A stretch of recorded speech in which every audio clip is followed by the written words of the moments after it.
Defiance FM.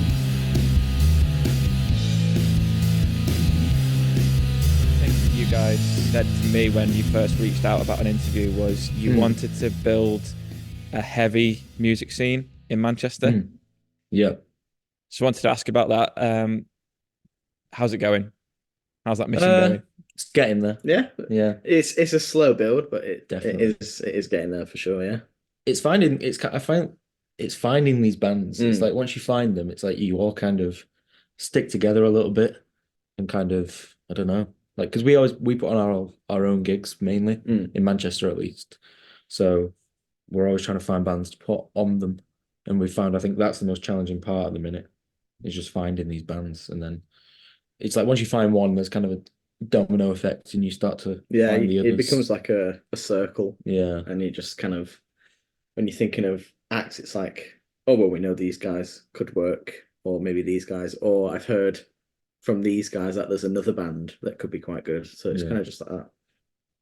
Manchester seems really good for bands sticking together. Yeah, definitely. Yeah.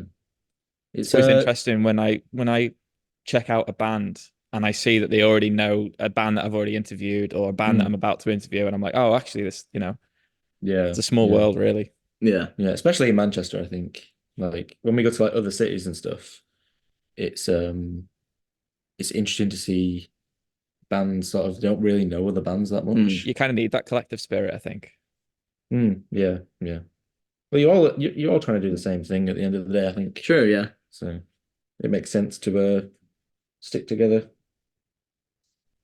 And something else I wanted to ask about was when I was checking out your Spotify bio, there's a quote, I think it's from you, Ryan. It says that you guys consider yourselves as a kind of a gateway band for heavier music, for people who are getting into heavier music. I just wanted to ask a little bit more what you meant by that.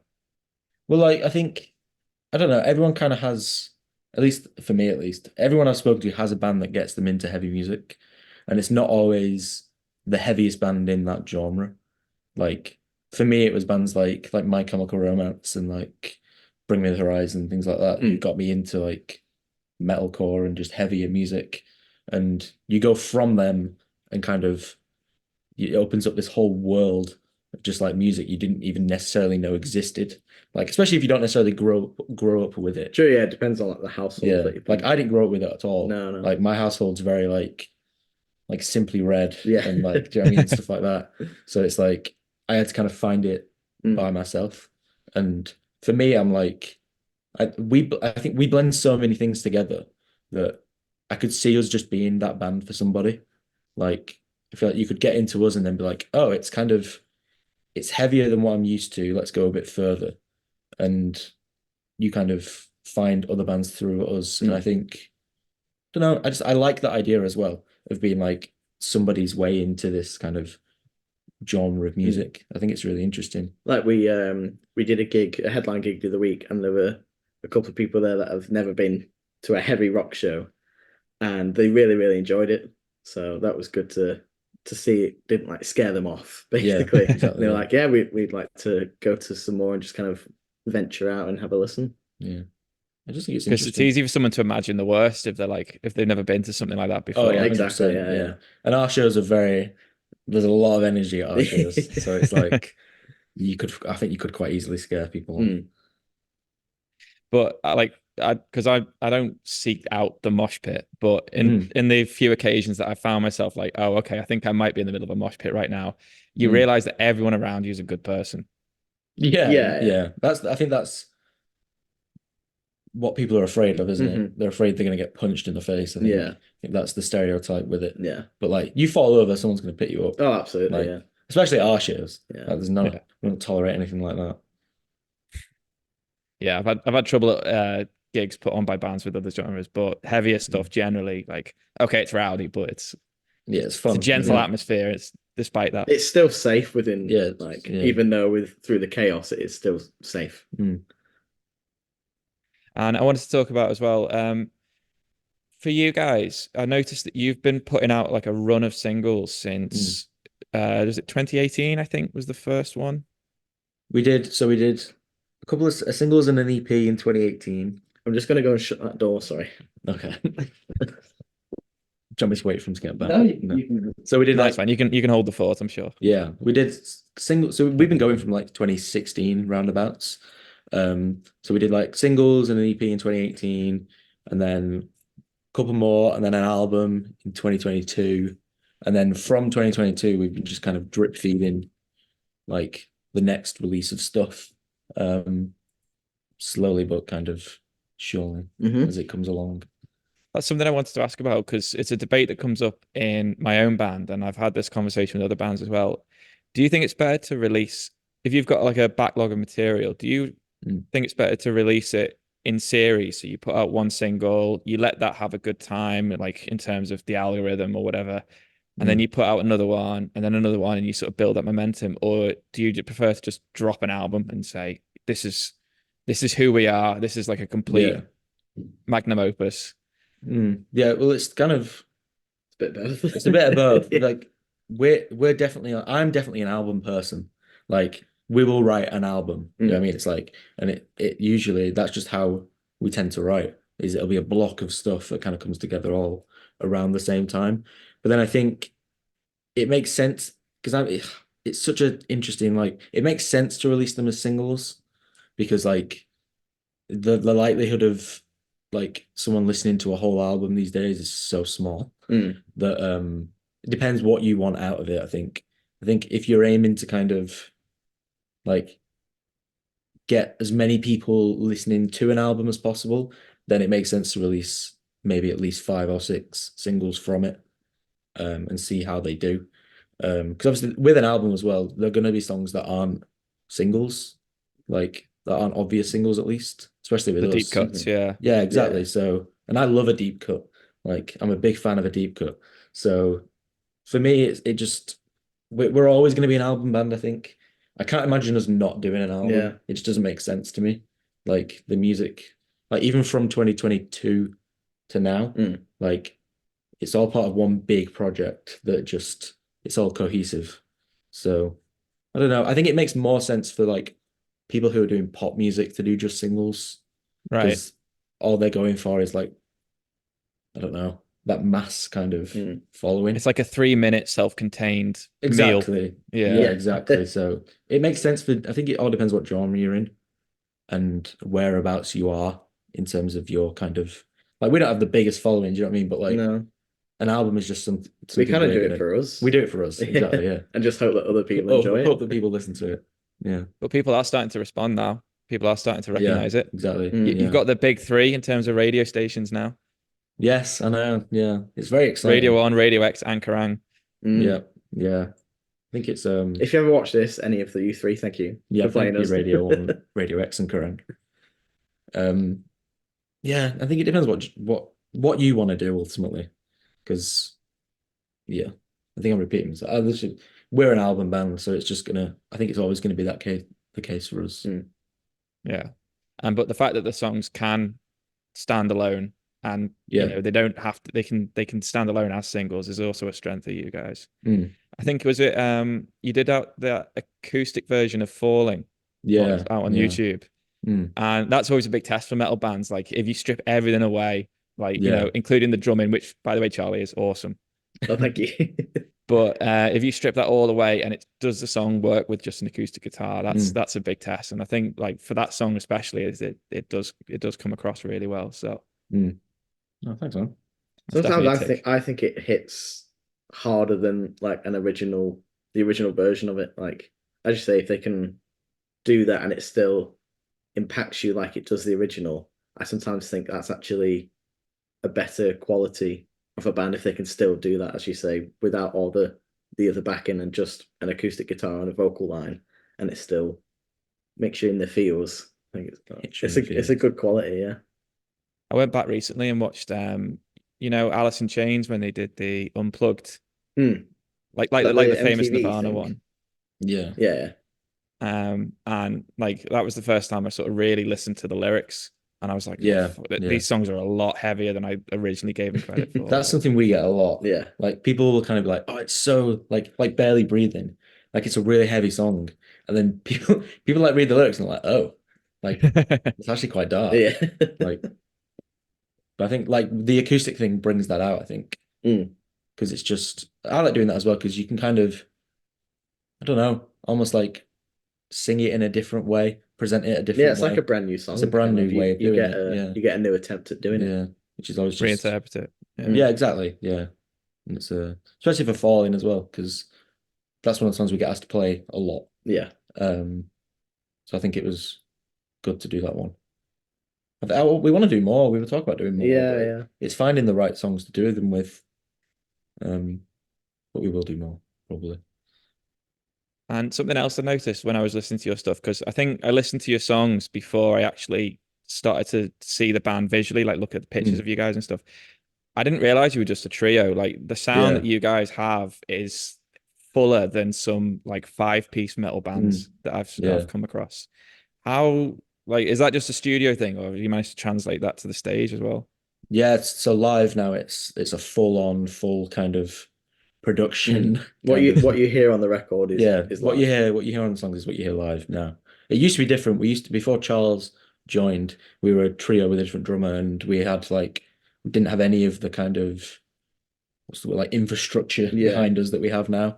So it was like we used to play the songs as a trio, and it just didn't quite work without all the extra production. So since we've been able to do that, like we're a completely different live band than we used to be like 3 years ago. Like you've had people that have been to those shows, been to those shows and the new ones, and it's like they say it's like two completely different bands. It's just completely gone up levels. But it's like it's what I've always wanted to do. So it's like I'm glad that we're finally at a position where we can because you've always had the production and skills of writing it. It's then just putting it to the stage. Yeah, I think we've always now we can do that. We've always written like a sort of I don't know, like I've never shied away from writing in like 10-piece orchestra parts, like even though it's like not possible. Not possible.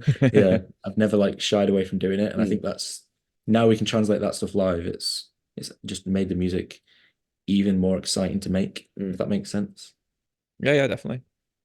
I quite like the challenge of saying, okay, let's do it how we want in the studio, and then we'll just figure it out later in terms of the live stuff. Yeah, that's basically what happens. Yeah, cross that bridge when we come to it. Exactly. Yeah. How do you cross that bridge? Like, how do you do you have layers and stuff lined up, or do you just go for it with pedals and so on? Yeah, so we've got like tracks now, and kind of just eliminates us kind of having to have somebody learn all the synth and everything. But it's still kind of we switch between now. Like I'll play guitar on some of them, and then on other songs where the guitar tone is kind of a more studio built thing, we'll have that on the track, and just we kind of switch it up. And also it frees me up sometimes then to kind of get into the crowd and just sort of have a bit more fun while I just like let them play. Yeah, exactly. Yeah. That's cool. I think people really bounce off that as well. Like you can interact with them on stage playing a guitar and all that, but you can't.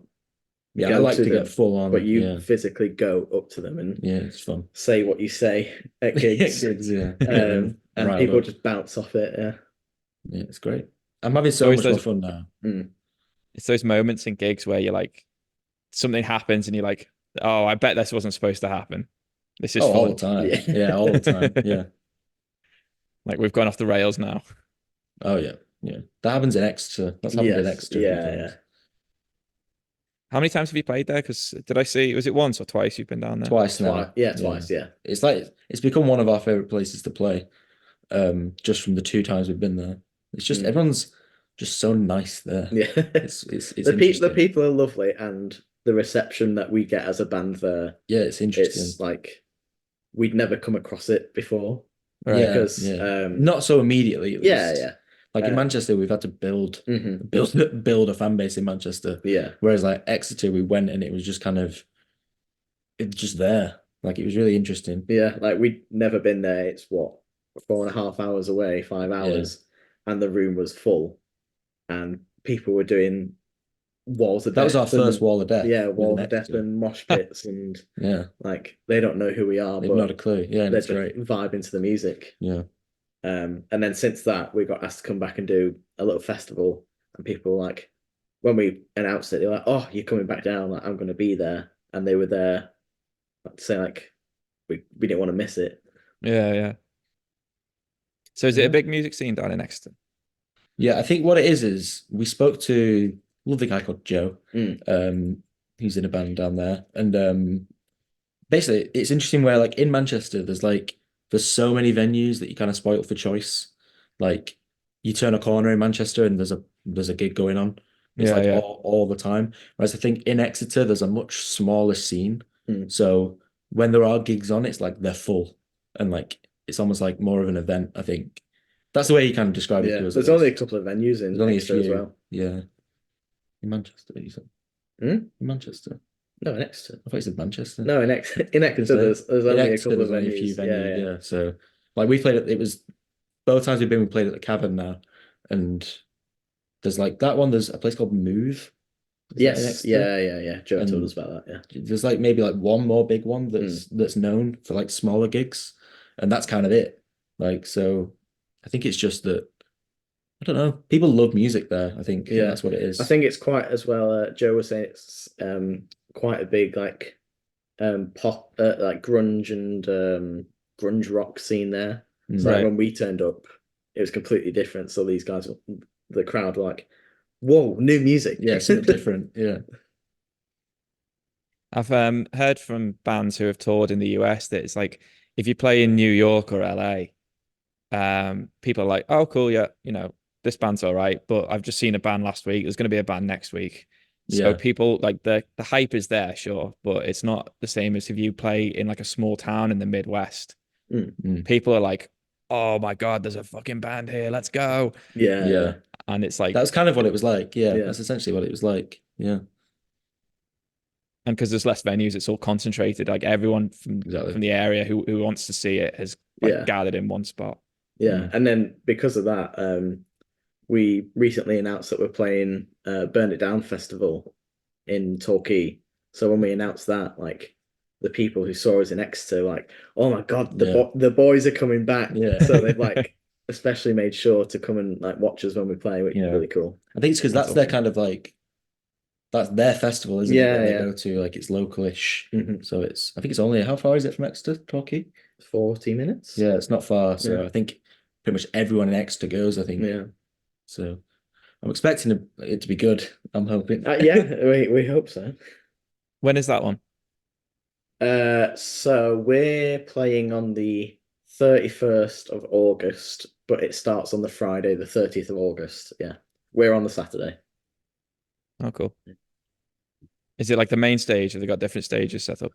We ain't got a clue. There's 3 stages, but we don't know where we are yet. Yeah, we don't know yet. Fingers crossed you get a good time slot as well. Yeah. Well, we'll see. I'd like to hope that people will just be there regardless of the time. I think it's that kind of festival as well. Because I like to do my research before we go somewhere. So I've been watching loads of vlogs and stuff of previous festivals of it. And it just seems people just go there for a good time. It's like a 2-3 day festival. It's in the sun. It's like, I think it was like 36 degrees last year. So people just go there for a good time, drink, and then just go and watch all this music. So I hope there's just a crowd regardless, but it would be nice to see some faces from Exeter and not just like general people just sit enjoying it. Yeah, fingers crossed. And I want to talk about your new single as well, which came out 2 days ago. Is that right? What day is it today? Yeah, Sunday. Yeah, Friday.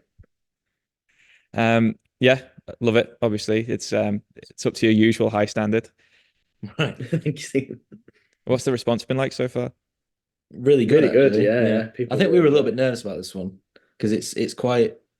We've released kind of a series of like heavier songs. I think they've all kind of had breakdowns and sort of stuff like that. So this one's more of a kind of, I don't know, anthem, if you will. It's that kind of, I don't know, just a big, like, heavy song. Do you know what I mean? That I was kind of, I don't know what people are gonna think. Yeah, sort of thing. But then you had someone message saying like, "It's the hardest thing." Yeah, it's the hardest thing I've heard from you guys. I was like, okay, nice, okay. But yeah, it's been a really good reception. Good. And we played it at our headline, and people loved it. So it was nice to see that they enjoyed it so much, and it wasn't even out yet at the time. They were just vibing to it. Was it a conscious choice to write something that's a bit more anthemic, or is that just how the song? Is that just the direction you found it yourself just came going? about that way, to be fair. Like we don't really every time we write, there's kind of like There's no real plan. there's no rule on anything. Yeah. Yeah. It kind of just goes, oh, that works. Let's kind of see where that goes. And it just went like I think the whole how long did it take? Like we must have had this written in like the structure in a day. Like pretty much start to finish. It was all in you were just hours. Messing with tones and stuff. Yeah. For the last little bit. And then it just came down to the mix that probably took the longest. Yeah. But yeah, the actual writing process and the initial thing was, I'd say, a couple of days for everything. Yeah. Yeah. And do you mix your own stuff? Yeah. Yeah. It's basically everything. Like I'm trying to think of everything we do. Yeah. It's all in-house except for mastering. Yeah. Right. Everything apart from mastering. Yeah. Mastering, I've said it before, it's a bit of a dark art. Oh yeah, 100%. Yeah. It's like it's as well, it's like we could do it, but then I just think it's nice to sort of separate that last little bit and just kind of give it to somebody else a little bit. I think if you do everything yourself, like especially from an audio kind of engineering point of view, you can get so lost in kind of like what you can do because you can do so much that it's nice at the end to just kind of give it away so that I can't then change it even more. Once it's sent, you're done with it. Yeah, it's done. Takes a lot of discipline, especially now with now you've got like digital mixing that to not just keep sticking layer after layer onto something. Yeah, 100%. Yeah. It's definitely something we've kind of like just grown into, I think, and something that's just kind of developed over time. It's also my favorite part. My favorite part of making our music is the mixing part of it. Like I hate tracking so much. But when we get to actually mix, that's the part where I can be like the most creative, I think. And that's like the most interesting part for me.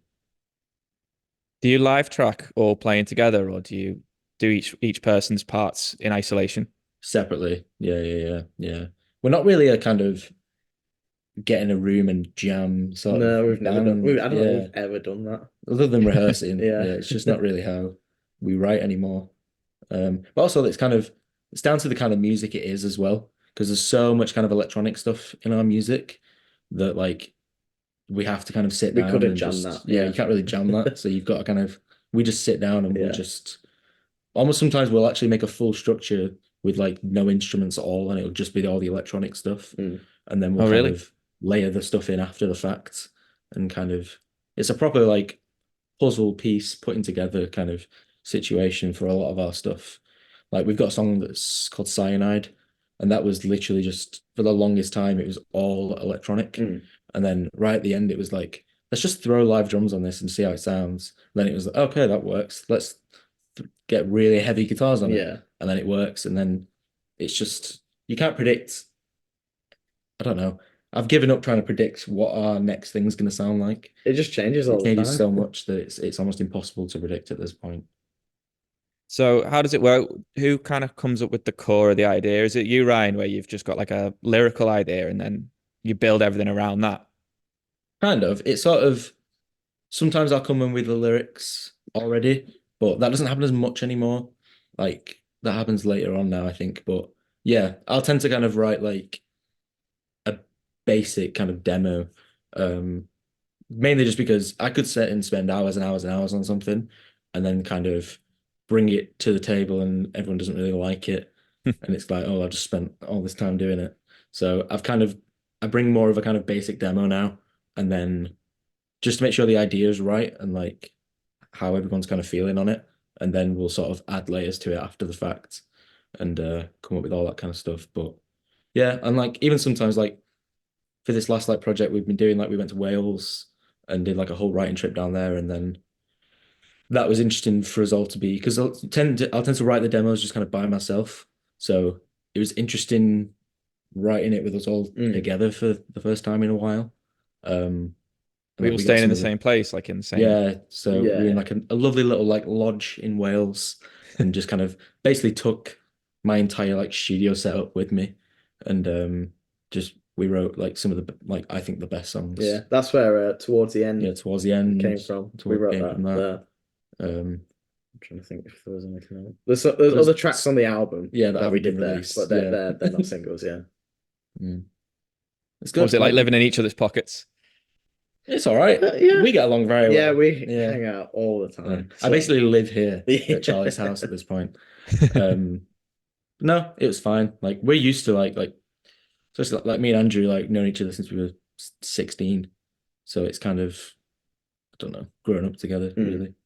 So it can get a little bit like everyone needs a little bit of their own space, I think, though. Like, because I'm very much music, like I will sit and just work on something the entire day and kind of not bat an eyelid, whereas I think other people need breaks and kind of stuff like that, and just kind of time for themselves a little bit. So it was nice that you could just kind of go for a walk where we were and just kind of, don't know, it was good. I definitely want to go back at some point. Little writer's retreat. Yes, exactly. It's exactly what it is. Exactly, yeah. That's cool.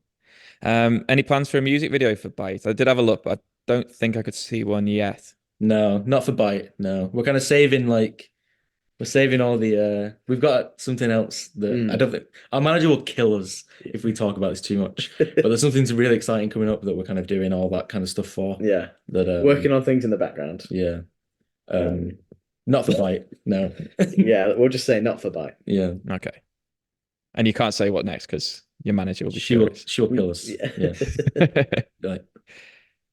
What's it like having a manager? Have you found that it's been?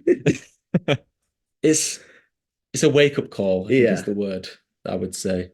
It's interesting. We've never had that at all in the past 6 years.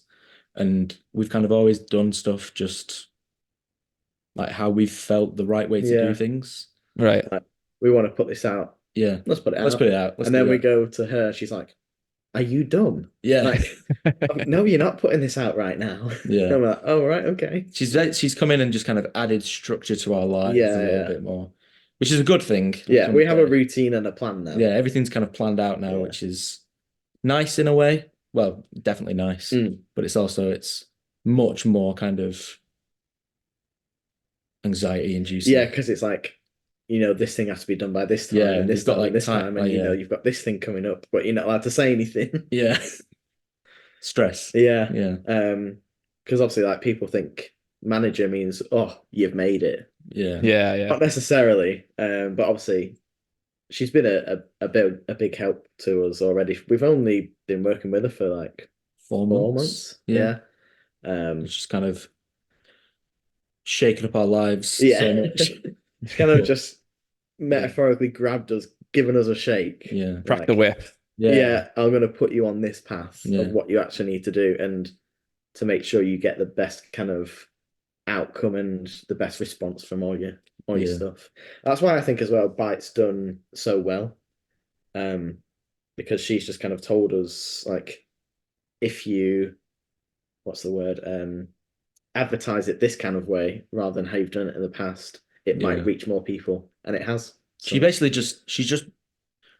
There's been so many gaps in our kind of knowledge over the years that she's kind of come in and literally just filled them all in and gone it's been a massive help, and she's helped us a lot. I'm not gonna big her up that much.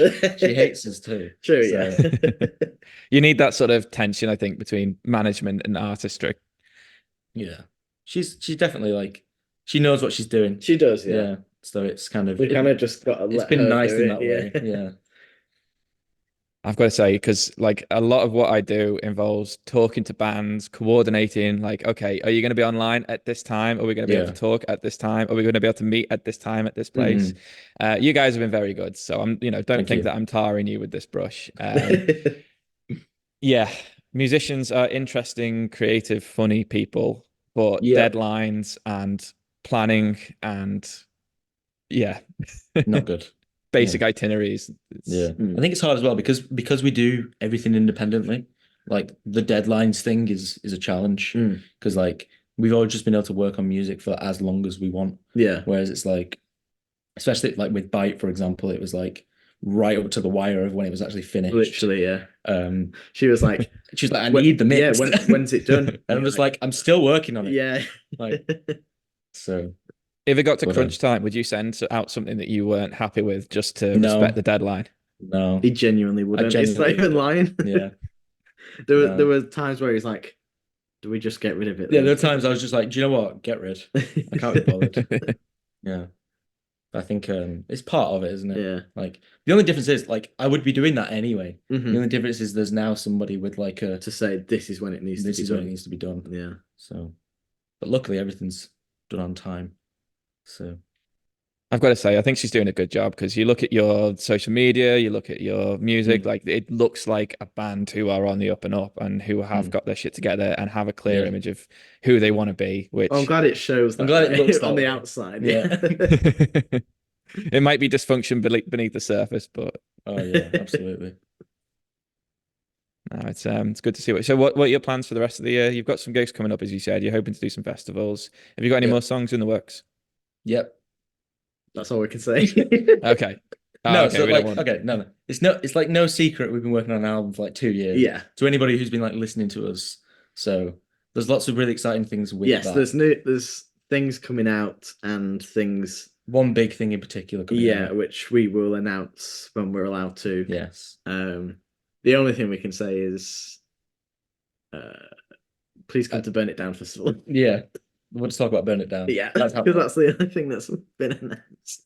Oh yeah. Lots more music. Yeah. Lots more music. Great. Well, I'm looking forward to seeing what you guys come out with next. Thank you. Thank you. So are we. Yeah. Do you think we've done okay? We haven't said anything that is going to cause an angry phone call from the I manager? don't think so. No. We'll find out. Yeah. Yeah. No. No. We've not leaked anything. No, we've not. Yeah. We've not said any title names. Yep. We haven't said any gigs that Haven't been announced haven't been allowed to. Yeah, we're good. Yeah. Yeah. I haven't been able to needle it out of you, so. No, we're good. Yeah. Sometimes I get a panicked phone call from a band about 10 minutes after we wrap, and they're like, "Can you please take this bit out? Can you please take that bit out? We weren't supposed to say that." No, I think we're good. We're good. Did you mention that song name, or did I mention that song name? What song name? You didn't say anything about that. Did. I don't remember you saying that. I don't know. I don't know what you're talking about. Is this what? What? Because I think I'd said as a song that's on the album. Oh, no, because mixing. It took ages to mix that song. I don't think you even mentioned that. Okay. I think you think you've mentioned that and you've not. Right. I'm stressing now. Nah. Danica scares me. She scares us, yeah. Yeah, that's our manager. I think sometimes the missing ingredient is fear. Yeah, 100%. Yeah. Oh, she definitely brings the fear. Yeah. Good. Good, Well, exactly. Yeah. She's making you toe the line, but it's a good line to be towing because you are smashing it as a band. Yeah. I think that the main thing is just there's lots of things to be excited about. Yeah. Things we can't say, but they're exciting. As every band says, big things coming. Big things coming. Yeah, that's the cliche. Big things coming. Big things coming soon. But yeah, it's very cool things. Very cool things. Yeah. Right. Great. Shut up now. Yeah. I'll put a link to the new song, or I'll put a link to everything in the description below so people can check out your stuff. Oh, yeah, cool, lovely. Thank you. Yeah. All right. And good luck at the festival. Thank you very much. Yeah. Maybe see you there. Yeah. It's only 6 hours away. Oh, yeah. Are you in Manchester? Normally, yeah. I'm over in Wirral at the moment. Right. Yeah, it's only what, 5-6 hours? Yeah. We actually have there's a guy who comes to all our gigs who's apparently coming down to Burn It Down. Yeah, he said called Andrew. 8 hours on the coach. 8 hours on a coach, wow. And he's coming down, I think. That's devotion. And then I think we said we'll give him a t-shirt. Yeah. Just a t-shirt. Just a t-shirt. Yeah. There's not much else I can offer. Yeah, literally, yeah. You gonna give him a lift? No. We don't have the space, we gotta take the gear. I know, yeah, that's gonna be another thing. Yeah. All right. Enjoy the rest of your Sunday as well. Thank you very much.